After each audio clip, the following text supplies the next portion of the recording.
Hindi nyo ba kaya ang mapayapa at maayos na kampanya, kaya lagi kayong gumagawa ng ingay para masira si Mayor Along Malapitan? Alam niyo siguro sa sarili nyong hindi nyo kaya si Mayor Along Malapitan, kaya nagpapakalat kayo lagi ng fake news. Mula nang sinabi niyong tatakbo kayo sa Caloocan, wala na kayong ginawa kundi manira ng manira kay Mayor Along Malapitan. Kala ko ba ayaw niyo sa fake news? Bakit puro fake news ang nilalabas? Nagsimula yan sa basura, sa krimen, ngayon naman sa ospital. Ito, pinagpepiestahan sa kabilang kampo, itong post.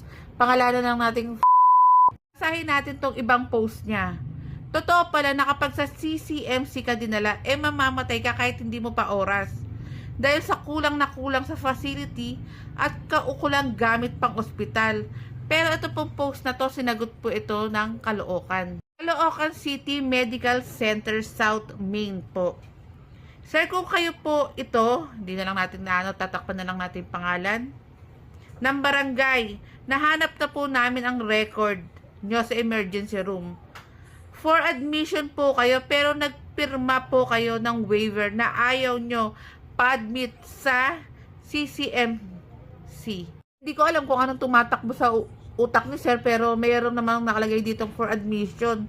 Then may pinirmahang waiver. Then nakita ko yung Facebook ni sir.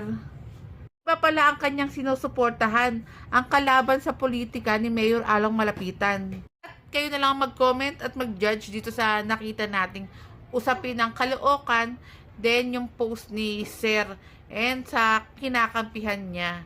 Hindi ko lang alam kung character assassination to, kayo na lang ang mag-judge. Payo ko lang sa mga nagpapakalat ng fake news sa Caloocan, subukan yung bumaba sa Caloocan at kayo mismo ang magtanong-tanong, hindi yung base lang sa mga nakikita nyo sa social media. Lapit na ang kampanya, huwag kayo magpapaniwala sa mga naririnig at nakikita nyo lang.